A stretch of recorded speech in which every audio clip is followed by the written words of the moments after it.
नमस्कार, मैं श्रीरुद्र स्वरूप सेवा संस्था के तरफ से और राम कुमार पाल 64 फाउंडेशन के तरफ से आपका राष्ट्रीय बाल सनातनी वक्ता माधव पांडे।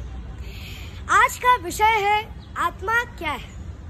श्रीमद् भगवद गीता के 2 अध्याय के 23वां श्लोक में भगवान श्री कृष्ण ने अर्जुन से कहा है कि हे अर्जुन, आत्मा का कभी नाश नहीं हो सकता, क्योंकि आत्मा अजर, अमर और अविनाशी है, जिसे न शस्त्र काट सकते हैं, न आग उसे जला सकती है, न पानी उसे भिगो सकता है और न ही हवा को उड़ा सकती है। अतः हे पार्थ, यह आत्मा तो एक ऐसा जीव है जो कि व्यक्ति के कर्म फल के अनुसार एक शरीर से दूसरे शरीर में भटकता रहता है।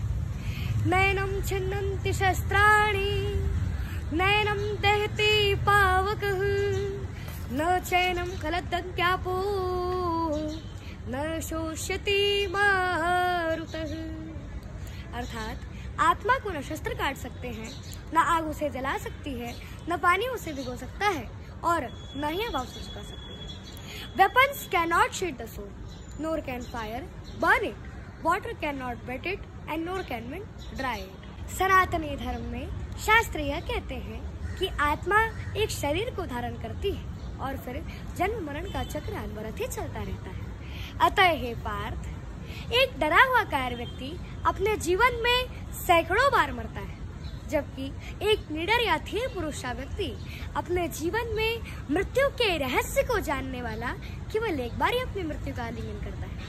जैसे कि भूतपूर्व प्रधानमंत्री श्री अटल बिहारी वाजपेयी जी ने अपनी काव्य संग्रह मेरी 51 कविताओं में यह स्पष्ट रूप से लिखा है कि हे ईश्वर, मुझे इतनी शक्ति देना कि मैं अंतिम दस्तक पर मैं स्वयं उठकर कपाट खोलूं और अपने मृत्यु का आलिंगन करूं। योग योगेश्वर भगवान श्री कृष्ण ने गीता का ज्ञान देते हुए मृत्यु को परिधान परिवर्तन की संज्ञा दी है। जैसे कि हम प्रतिदिन स्नान करके नए वस्त्र पहनकर प्रसन्न होते हैं, वैसे ही इस जीवात्मा के पूर्व कर्मों के आधार पर मिलने वाले नए शरीर व साधन की प्राप्ति के लिए हमें शोक नहीं करना चाहिए, अपितु नए साधन की प्राप्ति के लिए हमें प्रसन्न होना चाहिए। भगवान श्री कृष्ण ने मृत्यु से ऊपर उठने की प्रेरणा दी है। जैसा कि अथर्ववेद में ताम मृत्युम दयता मां प्रमिष्ठा, मतलब कि मृत्यु तेरी रक्षा करे और तू समय से पहले न मरे। और फिर उत्तवा मृत्योर पीपरम कहकर भगवान ने यह संदेश दिया है कि हे जीवात्मा, मैं तुझे मृत्यु से ऊपर उठाता हूँ। मृत्योर मां पुरुषोदे, अर्थात हे मृत्यु, तू पुरुष को समय से पहले मत मार। गीता में भगवान श्री कृष्ण ने अर्जुन से कहा है कि हे पार्थ, देहधारी के इस मनुष्य के शरीर में जैसे बालपन, जवानी और वृद्धावस्था की प्राप्ति होती है, वैसे ही देहांतर की भी प्राप्ति होती है।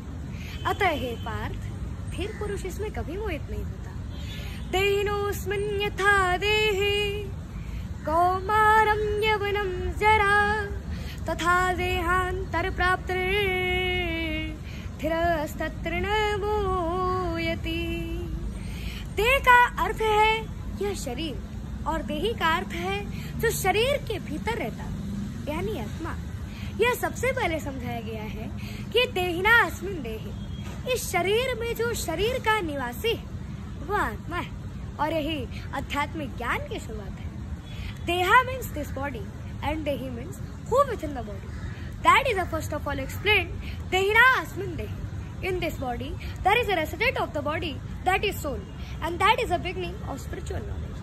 फिर भगवान श्री कृष्ण अर्जुन से कहते हैं कि हे पार्थ, वाशांश जीर्णा नियथा विहाय नवाणि गृह्णाति रूपराणि तथा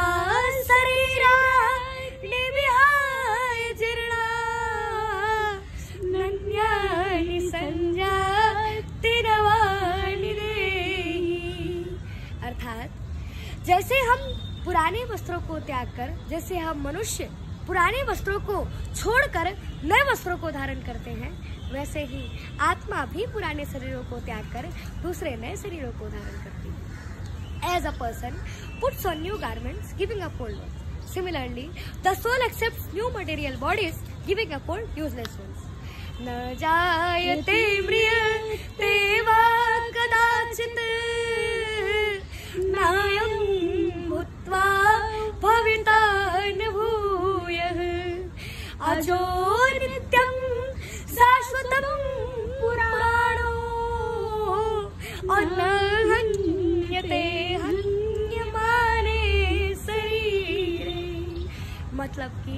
यह आत्मा किसी काल में न जन्म लेता है और ना ही मरता है और ना ही फिर अभाव रूप होने वाला है।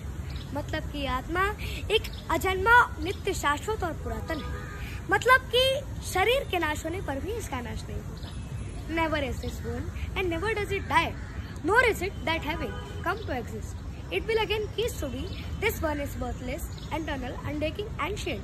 It is not killed when the body is killed. और जिस प्रकार से श्रीमद् भागवत के श्रवण मात्र से ही राजा परीक्षित को मोक्ष की प्राप्ति हुई थी, उसी प्रकार से हम मनुष्यों और जीवात्माओं को भी श्रीमद् भागवत के श्रवण मात्र से ही मोक्ष की प्राप्ति होती है। जय जय श्री कृष्णा, राधे राधे।